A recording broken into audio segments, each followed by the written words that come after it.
Guys നമസ്കാരം, നമ്മുടെ പുതിയൊരു വീഡിയോയിലേക്ക് എല്ലാവർക്കും സ്വാഗതം. നല്ല ഗൈസ് നോക്കൂ, നമ്മൾ ഇന്നലെ ഈ വീട്ടിലാണ് കേട്ടോ കിടന്നത്.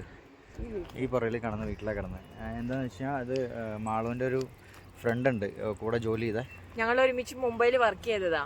പുഷ്പവേൽ അവന്റെ പേര്. അപ്പം തൂത്തുക്കുടിയിൽ എൻ്റെ കുറെ തമിഴ് ഫ്രണ്ട്സ് ഉണ്ടായിരുന്നു. അപ്പോൾ അതിൽ കുറച്ചാളുടെ നമ്പറൊക്കെ പോയി, പഴയ ഫോണിലായിരുന്നു. അപ്പോൾ ഇവന്റെ കിട്ടിയപ്പോൾ ചോദിച്ചപ്പോൾ പറഞ്ഞ ആടി എനിക്കിവിടെ ആൾക്കാരുണ്ടെന്ന് പറഞ്ഞപ്പോൾ അങ്ങനെ കണക്ട് ആയി. അപ്പോൾ ഒരു സുരേഷ് ചേട്ടൻ എന്ന് പറഞ്ഞ ആ ചേട്ടനും ആളുടെ ഫ്രണ്ട് കൂടെ ഉണ്ടായിരുന്ന അറബിന്നും പിന്നെ വേറെ 4 ആൾക്കാർ, ഇവിടെ ടോട്ടൽ 4 ആൾക്കാർ വന്നു, ഞങ്ങളെ പിക്ക് ചെയ്തു. ഈ നമ്മള് ഇവിടുന്ന് ഇറങ്ങുന്നിടത്ത് തന്നെ ആളുടെ തന്നെ റെസ്റ്റോറന്റ് ആണ്. അത് ഇപ്പോ ഓപ്പൺ അല്ല, വർക്ക് നടന്നുകൊണ്ടിരിക്കുക. ഇതുണ്ട്, ഇതാണ് അവരുടെ വില്ല. അതിന് തൊട്ട് ബാക്കിലാണ്. ഇവിടെ മൊത്തം ഇങ്ങനെ തരിശായിട്ടുള്ളൊരു സ്ഥലം. കുറെ വീടുകളൊക്കെ, ചെറിയ ചെറിയ വീടുകളൊക്കെ ഉണ്ട്, ഇങ്ങനെ പണിത് ഇതാക്കിയിട്ടുണ്ട്. കണ്ടോ, ഒരു സൈലന്റ് ആയിട്ടുള്ള ഒരിടം. പറഞ്ഞു വന്നപ്പോ വലിയ ടീം അല്ലേ? ഇവര് വലിയ ആളുകളാട്ടോ, മിനിസ്റ്റർ ലെവലിലൊക്കെ വലിയ ആളുകളാണ്. മിനിസ്റ്ററുടെ മോനായിരുന്നു. അപ്പൊ ഇനിയിപ്പോ നമ്മൾ ഇവിടെ നിന്നാണ് ഇറങ്ങുന്നത്. നമ്മൾ ലാപ്ടോപ്പ് ഇന്നലെ കംപ്ലൈന്റ് ആയിട്ട് അതൊന്ന് ക്ലിയർ ചെയ്യണം. അതിന് നമുക്ക് വീണ്ടും ഇനി തൂത്തുക്കുടി ടൗണിൽ പോയിട്ട് വേണം അവിടെ നിന്ന് നമുക്ക് അടുത്ത സ്ഥലത്തേക്ക് പോകാനായിട്ട്. അപ്പം നമ്മൾ ഇവിടെ നിന്ന് യാത്ര തിരിക്കുകയാണ്. ഗൈസ് നോക്കൂ, നമ്മളിപ്പോൾ ഏർവാടിക്ക് പോകുന്ന വഴിയാണ്. ലാപ്ടോപ്പൊക്കെ നന്നാക്കി എല്ലാം റെഡി ആയി കഴിഞ്ഞപ്പോൾ നമുക്ക് ഏർവാടിക്ക് പോകണം. അപ്പോൾ അതിനിടയിൽ നമ്മളൊരു ഇവിടെ എല്ലാം വിൻഡ് മിൽസാണല്ലോ. പുറകിലൊക്കെ നോക്കിക്കഴിഞ്ഞാൽ കാണാം, എല്ലാം വിൻഡ് മില്ലാണ്. പുറകിലെല്ലാം വിൻഡ് മില്ലുകളാണ്. അപ്പോൾ ഈ വിൻഡ് മില്ലിൻ്റെ ഒരു ലീഫ് കൊണ്ടുപോകുന്നൊരു വണ്ടി കണ്ടു, കാണിച്ചു തരാട്ടോ. അതിൻ്റെ വലുപ്പം എത്രത്തോളം ഉണ്ടെന്ന് കാണിച്ചു തരാട്ടോ. ഗൈസ് നോക്കൂ, നോക്കി, ഇതാണ് വിൻഡ് മില്ല് കൊണ്ടുപോകുന്നൊരു വണ്ടി. അതിൻ്റെ നീളം നോക്കിയേ, അറ്റം വരെ ഇതിൻ്റെ ലീഫാണ് കേട്ടോ. അതൊക്കെ കണ്ടോ, ഇതൊരു വണ്ടിയാണ്. ഇതിൻ്റെ എത്ര വലിപ്പം നോക്കിയത്, ഇതിൻ്റെ വലിപ്പം നോക്കി. ഒരു ലീഫ് എന്ന് പറഞ്ഞാൽ ഇത്രയുണ്ട്. എനിക്ക് തോന്നുന്നു ഇതിൻ്റെ ഉള്ളിലേക്കൊക്കെ ആൾക്കാർക്ക് കയറി സർവീസ് ചെയ്യാൻ പറ്റുന്ന രീതിയിലുള്ള ഹോളുകളുണ്ട്. നോക്കി, ഇതാണ് വിൻഡ് മില്ലിലെ ഒരു ലീഫിൻ്റെ വലിപ്പട്ടോ. കണ്ടോ, ഇതൊരു പ്രത്യേക ഷേപ്പും കൂടി കേട്ടോ. ഒരു സൈഡ് വണ്ണം കൂടുതലും, പിന്നെ വൺ സൈഡ് ബ്ലേഡ് പോലെയാണ് ഇതിൻ്റെ. കണ്ടോ, ഈ സൈഡൊക്കെ വണ്ണം കൂടുതൽ, അതിൻ്റെ ഓപ്പോസിറ്റ് സൈഡ് ബ്ലേഡ് പോലെ. ഇത് കൊണ്ടുപോകുന്ന വണ്ടിയുടെ ആൾക്കാർ അതിൽ കിടന്നുറങ്ങുന്നതൊക്കെ. ഇതിൻ്റെ ഫ്രണ്ടിൽ ഓപ്പറേറ്റർ ഉള്ള പോലെ തന്നെ ബാക്കിൽ ഓപ്പറേറ്റർ ഉണ്ട് കേട്ടോ. അതിൻ്റെ വീലൊക്കെ തിരിക്കാനായിട്ട്. ഇതൊക്കെ ഇവിടുന്നാണ് ഇതിൻ്റെ കൺട്രോളിങ്. ഫ്രണ്ടിലുള്ള കൺട്രോളിങ് പോലെ തന്നെ ബാക്കിലുണ്ട് ഇതിൻ്റെ കൺട്രോളിങ്. കണ്ടോ, ഇപ്പം ഏകദേശം നിങ്ങൾക്ക് ഇതിൻ്റെ നീളം മനസ്സിലാവും. ഇനിയും വണ്ടിയും കഴിഞ്ഞ് പുറകിലേക്ക് എത്രയോ ദൂരം നിൽക്കുക. ഏകദേശം ഒരു 10-30 മീറ്ററോളം പുറകിലേക്ക് പിന്നെയുണ്ട് കേട്ടോ. അമ്പോ, അന്യായ വലുപ്പം. കണ്ടോ, ഈ സൈഡ് ബ്ലേഡ് പോലെയാണ്. അപ്പോൾ ഈ കാണുന്ന വിൻഡ് മില്ലിൻ്റെയൊക്കെ ബ്ലേഡാണ് ഈ സംഭവം, അല്ലെങ്കിൽ ലീഫാണ് ഈ സംഭവം. കണ്ടോ, ഇത്രയും വലുതാണ് ഈ ലീഫ്. ഞാൻ ആലോചിക്കുന്നത്, അപ്പോൾ ഇത് കറങ്ങുമ്പോൾ ഇത് എത്ര ടണ്ണ് ഭാരം ഉണ്ടാവുമെന്ന് ഞാൻ ആലോചിക്കുന്നു. ഇതിങ്ങനെ കൊണ്ടുപോകണമെന്നുണ്ടെങ്കിൽ, അപ്പോൾ ഇത് കറങ്ങണം എന്നുണ്ടെങ്കിൽ എത്രത്തോളം ശക്തിയുള്ള കാറ്റും വേണം നോക്കിയത്. അതാണ്, അയ്യോ, അത്രയും നീളത്തിലാണ് സാധനം. ഈ താഴത്തെ നിഴലിൻ്റെ വലുപ്പം നോക്കിക്കഴിഞ്ഞാൽ അറിയാൻ പറ്റും ഏകദേശം നിങ്ങൾക്ക് ഇതിൻ്റെ വീതി എത്രയാണ്. അത്രയും വീതിയുണ്ട് ഇതിൻ്റെ ഫ്രണ്ട് പോർഷനിലേക്ക് വരുമ്പോൾ. ഗൈസ് നോക്കൂ, നമ്മൾ ഇപ്പോൾ ഈ പറഞ്ഞ പോലെ തൂത്തുക്കുടിയിൽ നിന്ന് നമുക്ക് ഏർവാടി പോകുന്ന വഴിക്കാണ്. അപ്പോൾ അതിനിടയ്ക്ക് നമ്മുടെ ലാപ്ടോപ്പ് കംപ്ലൈൻ്റ് ആയെന്ന് പറഞ്ഞില്ലേ. അപ്പോൾ അത് ബാക്കപ്പ് ചെയ്യണ്ടായിരുന്നു. അപ്പോൾ ബാക്കപ്പ് ചെയ്യാൻ ഇട്ടപ്പോൾ 3-4 വട്ടം എററായി, പിന്നെയും ടൈം എടുക്കുക. അപ്പോൾ നമ്മളിവിടെ ഒരു അമ്പലം കണ്ടു. അപ്പോൾ വണ്ടിയൊക്കെ പാർക്ക് ചെയ്യാം. ഞങ്ങളിതിൻ്റെ ഫ്രണ്ടിലുള്ളൊരു ഹോട്ടലിലാണ് ആദ്യം കയറിയത്. അപ്പോൾ അവർ പറഞ്ഞു ഇവിടെ തണലുണ്ട്, നിങ്ങളവിടെ ചെന്ന് ഇരുന്നു ചെയ്തോളൂ. അപ്പോൾ അവിടെ നിന്ന് ഭക്ഷണമൊക്കെ കഴിച്ചത്.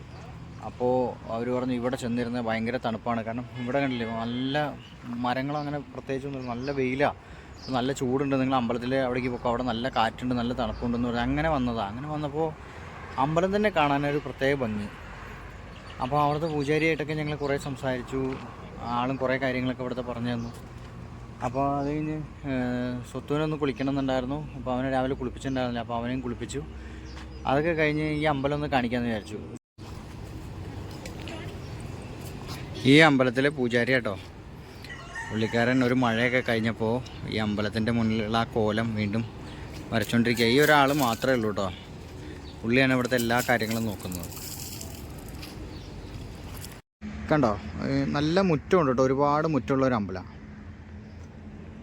വലിയൊരു അമ്പലം. നല്ല ഇതിപ്പോൾ എക്സ്റ്റൻഷൻ നടന്നുകൊണ്ടിരിക്കുക, ചെറിയൊരു അമ്പലം. പക്ഷെ അത് കാണാൻ നല്ല ഭംഗിയാണ്, അതിലത്തെ പണികളും ഒക്കെ കാണാൻ പ്രത്യേക ഒരു ഭംഗിയാണ്. അതാണ് നമ്മളെ ഒന്നുകൂടെ ഇതാക്കിയത്. പെയിൻറ്റിങ്ങൊന്നും ഇല്ല എന്നുണ്ട്. 20 വർഷമായി എന്ന് പറഞ്ഞു ഈ അമ്പലം പണിതിട്ട്. ഇതൊരു ട്രസ്റ്റിൻ്റെ അണ്ടറിലാണ്.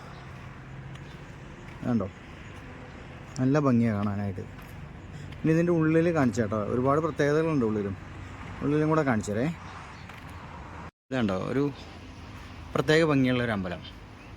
അതിൻ്റെ പണികളും ഒക്കെ ആണെന്നുണ്ടെങ്കിലും ഒരു പ്രത്യേക ഭംഗിയാണ്. പൂജാരി ഉണ്ടായിരുന്നു, ആളിപ്പോൾ കാണാനില്ല, ആൾ സൈഡിലേക്ക് എവിടേക്കാണ് പോയെന്ന് തോന്നുന്നു. ഇതാണ് കേട്ടോ ഇവിടുത്തെ അമ്പലം. മെയിനായിട്ട് ഭംഗി തോന്നിയത് ഇതിൻ്റെ വർക്കുകൾ കണ്ടില്ലേ, ഇതെല്ലാം ഒരു പ്രത്യേക ഭംഗിയാണ് കാണാനായിട്ട്. അടിപൊളിയുണ്ട്, കളർഫുൾ. അതുപോലെ വേറൊരു പ്രത്യേകത തോന്നിയത് കേട്ടത്, ഇവിടെ നാദസ്വരം വായിക്കലില്ല. ഇത് ഈ മെഷീനിലാണ് എല്ലാം. ഇതങ്ങനെ സെറ്റ് ചെയ്ത് വെച്ചേക്കുന്ന.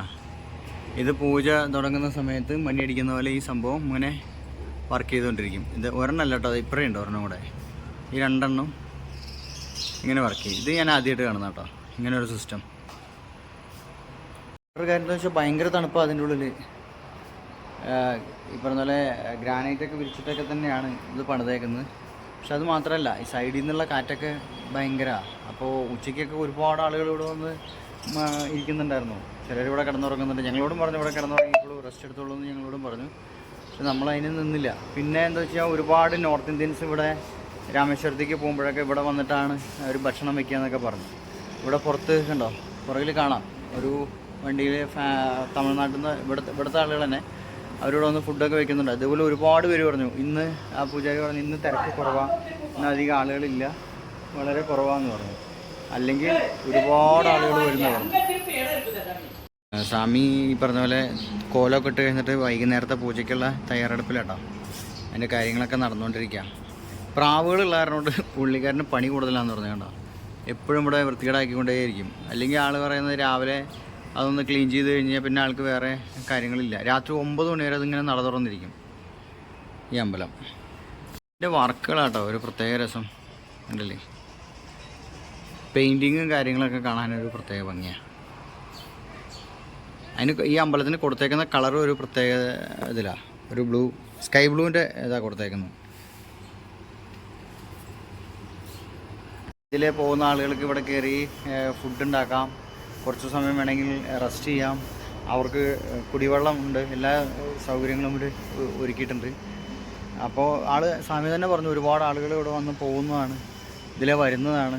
കൂടുതലും വരുന്നത് നോർത്ത് ഇന്ത്യൻസാണ്. അപ്പോൾ അങ്ങനെയുള്ള കുറേ കാര്യങ്ങളൊക്കെ നമുക്ക് പറഞ്ഞു തന്നു ഈ അമ്പലത്തെക്കുറിച്ച്. അതുപോലെ ഇവിടെ വന്ന് പോകുന്ന ആൾക്കാരൊക്കെ വലിയ വലിയ ആളുകളാട്ടോ. നേരത്തെ വന്നിട്ടൊരു പോലീസുകാരൻ വലിയ റാങ്കിലുള്ളതാണ്. ആൾ വന്ന് നമ്മളോട് സംസാരിച്ചു, സേഫായിട്ട് പോകാൻ പറഞ്ഞു. പിന്നെ ആൾ കുറച്ച് കാര്യങ്ങളും കൂടെ നമ്മളോട് പറഞ്ഞു. അത് നമ്മൾ ആ സ്ഥലത്തെത്തുമ്പോൾ നമ്മൾ പറഞ്ഞു തരും എന്താണ് അതിൻ്റെ കാര്യം എന്നുള്ളത്. ഈ നാട്ടിലെ പോലീസുകാരൻ പറഞ്ഞു തന്നൊരു കാര്യമാണ്. അപ്പോൾ അത് ആ സ്ഥലത്ത് എത്തിക്കഴിഞ്ഞാൽ ഞാൻ പറഞ്ഞു തരാം എന്താണ് ആ സംഭവം എന്നുള്ളത്. അപ്പോൾ ഇനിയിപ്പോൾ നമുക്ക് അവിടെ ഈ പറഞ്ഞ പോലെ ഏർവാടി എത്താൻ പറ്റുമോ എന്നുള്ളത് അറിയില്ല. കാരണം അത്യാവശ്യം റണ്ണിങ് ഉണ്ട്. നോക്കാം, പരമാവധി നമ്മൾ ഓടി എത്താൻ വേണ്ടി നോക്കുന്നത്. കാരണം രാത്രിയൊന്നും അവിടെ പോയിട്ട് കാര്യമില്ലല്ലോ. നമ്മൾ ഏകദേശം ഇപ്പോൾ 4:30-5 മണി ആവാറായി. ഇത്ര നേരം നമ്മൾ ഇവിടെ തന്നെ ആയിരുന്നു. നമുക്ക് ട്രാവൽ ചെയ്യാൻ പറ്റിയിട്ടില്ല. ഇതൊന്ന് അപ്ഡേഷൻ കഴിയാതെ നമുക്കൊന്നും ചെയ്യാൻ പറ്റില്ലായിരുന്നു. അതുകൊണ്ട് നമ്മളിപ്പോഴും ഇവിടെ തന്നെ കിടക്കുക. പിന്നൊരു കാര്യം തോന്നിയത് എന്താണെന്ന് പറയുക, പ്രത്യേകിച്ച് ഇവിടെ എല്ലായിടും ഈ വേപ്പ് മരം കേട്ടോ. കണ്ടോ, വേപ്പാണ് എല്ലായിടത്തും വെച്ചേക്കുന്നത്. കൂടുതലും കണ്ടേക്കുന്നത് വേപ്പാണ്. ഇതിൻ്റെ പുറകിലേക്ക് ഒരു വീട് പോലെയുണ്ട്. അത് ഈ സ്ഥലത്തിൻ്റെ ഓണർ, ഈ അമ്പലം ഒരു ട്രസ്റ്റിൻ്റെ എന്ന് പറഞ്ഞില്ല, അതിൽ പെട്ടുള്ള ഒരാളുടെ സ്ഥലമാണ്, വീടാണ് പുറകിലുള്ളത്. അവിടെയൊക്കെ വേപ്പ് തന്നെ വെച്ച് പിടിപ്പിച്ചേക്കുന്നത്. ഇതിന് ചുറ്റും വേപ്പാണ് വെച്ച് പിടിപ്പിച്ചേക്കുന്നത്. കണ്ടോ, വലിയൊരു ഗ്രൗണ്ട്. അതുകൊണ്ട് നല്ല വെയിലായിരുന്നു ഇത്ര നേരം. ആകെ തണലുണ്ടായിരുന്നു, ഈ പറഞ്ഞ പോലെ ഈ മരത്തിൻ്റെ ചുവട്ടിലുണ്ടായിരുന്നു, പിന്നെ ആ അമ്പലത്തിനുള്ളിലായിരുന്നു. ആകെ ഇത്തിരിയെങ്കിലും ഒരു തണുപ്പുണ്ടായിരുന്നു. എന്താ ഒരിക്കലൊക്കെ കഴിഞ്ഞോ? പോവല്ലേ? മേക്കപ്പിൻ്റെ കാര്യമല്ലേ പറഞ്ഞേ. ഇവിടെ വന്നിരുന്നിട്ട് ഭയങ്കര കത്തിയടിയായിരുന്നു. തമിഴ് അറിയില്ല എങ്കിലും അന്യായ കത്തിയടിയായിരുന്നു ഇത്ര നേരം. കാരണം ഞാൻ എല്ലാവരോട് ഇംഗ്ലീഷ്, അവർക്ക് ഇംഗ്ലീഷ് അറിയാലോ, അപ്പൊ അങ്ങനെ ആ ഇംഗ്ലീഷ് പറഞ്ഞ് ആ ഏട്ടനോട് സംസാരിച്ചുകൊണ്ട് ആ ഏട്ടൻ ഒരു സ്ഥലം നമുക്ക് പറഞ്ഞു തന്നെ. അതൊക്കെ പറഞ്ഞു. അവിടേക്ക് പോകാൻ പറ്റുമെന്ന് അറിയില്ലല്ലോ, നോക്കാം. ആ ഏട്ടൻ പറഞ്ഞല്ലോ വിളിച്ചിട്ട് വരാൻ. നാട്ടുകാരെ നിങ്ങളെ പറ്റിച്ചാണേ. ശരി ഏട്ടാ, ഇവിടെ അമ്പലത്തിൽ വെച്ചിട്ട് കണ്ടൊരു ചേട്ടനെ ആളെ നമ്പറൊക്കെ തന്നു. ഒരാൾ പറഞ്ഞു കോവിൽപ്പെട്ടി, അവിടെ എത്തുമ്പോൾ വിളിക്ക് കുറച്ച് സംഭവങ്ങൾ കാണിച്ചു തരാമെന്ന് പറഞ്ഞു. പക്ഷെ നമുക്ക് ഉറപ്പില്ല, എങ്കിലും നമ്മൾ പോകുന്ന വഴിക്ക് കയറാൻ പറ്റുമെന്ന് നോക്കി നോക്കട്ടെ.